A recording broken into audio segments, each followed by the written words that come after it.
satu perusahaan FMCG terkemuka di tanah air. Bagaimana Danone Indonesia melihat hal ini? Baik, pemerintah yang baru yang sekarang ini benar-benar membawa message yang berbeda ya. Jadi untuk pertama kalinya ada sebuah program yang menggunakan keyword bergizi, jadi makan bergizi gratis. Jika selama ini misalnya pemerintah fokus pada pembangunan infrastruktur, tapi kita jangan lupa bahwa infrastruktur yang paling penting adalah kesehatan manusia. Dan kesehatan ini hanya bisa didukung oleh makanan yang bergizi dan juga hidrasi yang baik. Jadi sebagai perusahaan yang bergerak di industri makanan minuman, tentu saja ini sebuah berita yang baik karena Indonesia dengan populasinya yang besar, angka kelahiran juga yang tinggi, tentu saja kita semua ingin ke depannya bangsa ini lebih sehat dan kesehatan itu harus didukung dengan program preventif promotif. Jadi kalau melalui makanan minuman menjadi sehat, maka biaya untuk pengobatan kuratif juga akan berkurang. Saya rasa itu hal yang baik dan good news buat siapapun yang ingin memberikan sumbangsi pada pembangunan sumber daya manusia di Indonesia. Jadi memang dampaknya sangat positif ya, dan tadi dikatakan sebagai langkah preventif dari untuk bagaimana menjaga kesehatan. Kemudian kalau kita kilas balik nih Pak Arief, bagaimana sih sebetulnya secara keseluruhan kinerja Danone Indonesia sepanjang 2024 dan bagaimana proyeksinya di tahun 2025 ini? Baik, sebagai salah satu pelaku industri di bidang hidrasi dan produk nutrisi, kami sudah lama di Indonesia dan tentu saja sebagai perusahaan yang sudah lama di tanah air, sudah sering mengalami cycle ya, ups and down dalam bisnis. Dan buat kami, setiap tahun itu memberikan tantangan sekaligus peluang. Dan di 2024 kita tahu kita semua waktu itu berkonsentrasi pada sebuah kegiatan festif politik ya. Ada pemilihan presiden, kemudian ada pilkada, dan setiap ada kesempatan atau pergantian kekuasaan atau pergantian pemerintahan, tentu saja memberikan harapan. Dan di tahun 2024 dengan masa transisi tidak hanya satu sektor industri saja yang berdampak, tapi semuanya ya, biasanya ada berjaga-jaga, kemudian apa yang harus disesuaikan untuk pemerintahan berikut. Dan alhamdulillah tahun politik dilalui dengan sangat mulus di Indonesia. Kita memiliki presiden dan pemerintahan yang baru, pilkada juga selesai dengan sangat mulus, itu membahagiakan buat bisnis termasuk Danone Indonesia. Dan tentu saja harapannya dengan program yang baru tadi, kemudian dengan fokus Asacita atau fokus pemerintahan yang baru, ini juga paling tidak yang tadi dibacakan berita juga bahwa konsumen juga merespon positif, mudah-mudahan ini membawa positif dan lebih berjangka panjang karena program misalnya makan bergizi gratis juga pemerintah akan melakukannya selama masa pemerintahan baru. Jadi hal yang panjang.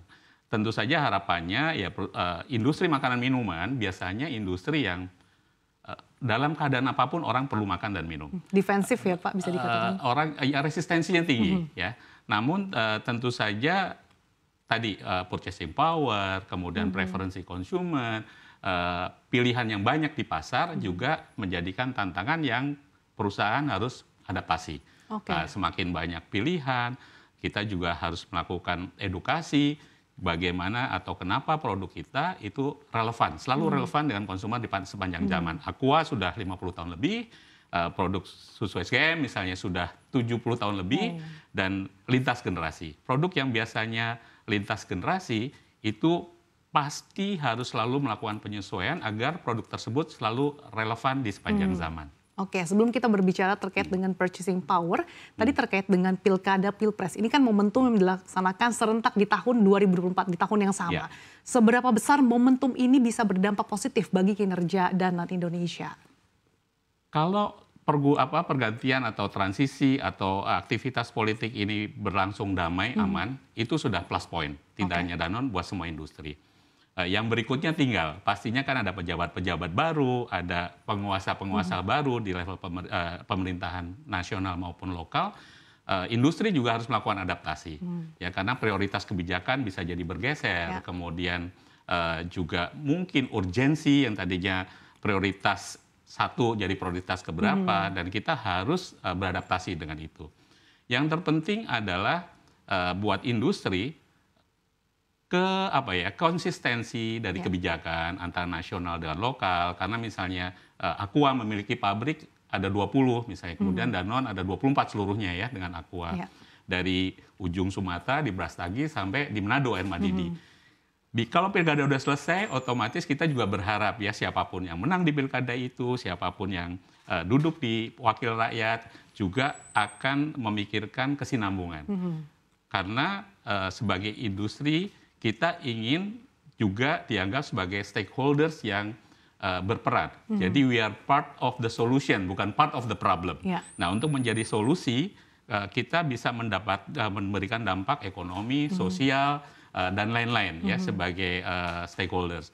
Nah, kalau misalnya terjadi gejolak yang drastis, misalnya dalam kebijakan, kemudian dalam prioritas atau kebijakan-kebijakan lain di sektor daerah misalnya, itu tentu saja membuat perusahaan untuk juga melakukan respon yang kadang-kadang tidak mudah. Jadi kita berharap secara nasional sudah mulus, pilkada juga sudah mulus, tidak ada perubahan kebijakan atau istilahnya 180 derajat, karena itu akan mengganggu sustainability dari pelaku-pelaku usaha di Indonesia. Artinya kondisi yang cukup kondusif ini memberikan katalis positif bagi bisnis dan Indonesia. Betul. Kemudian tadi terkait dengan purchasing power, Pak, seberapa besar hal ini menjadi tantangan bagi Danan dan bagaimana mitigasi yang dilakukan oleh Danan?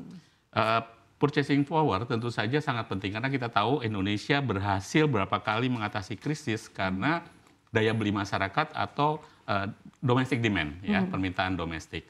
Dan sebagai perusahaan yang produk-produknya makanan dan minuman yang sangat basic dan dibutuhkan, kita ingin bahwa konsumen memiliki reason to purchase atau reason to buy sebuah produk itu secara konsisten. Nah, tantangannya tentu saja beberapa bahan baku ya, misalnya plastik kan tergantung harga minyak bumi di luar negeri misalnya sebagai kemasan.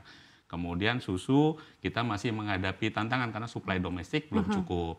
Nah, kalau nanti bahan baku atau mata uang kita juga berfluktuasi, tentu saja perusahaan harus berstrategi supaya daya beli konsumen ini tetap mampu untuk membeli makanan yang bergizi ya.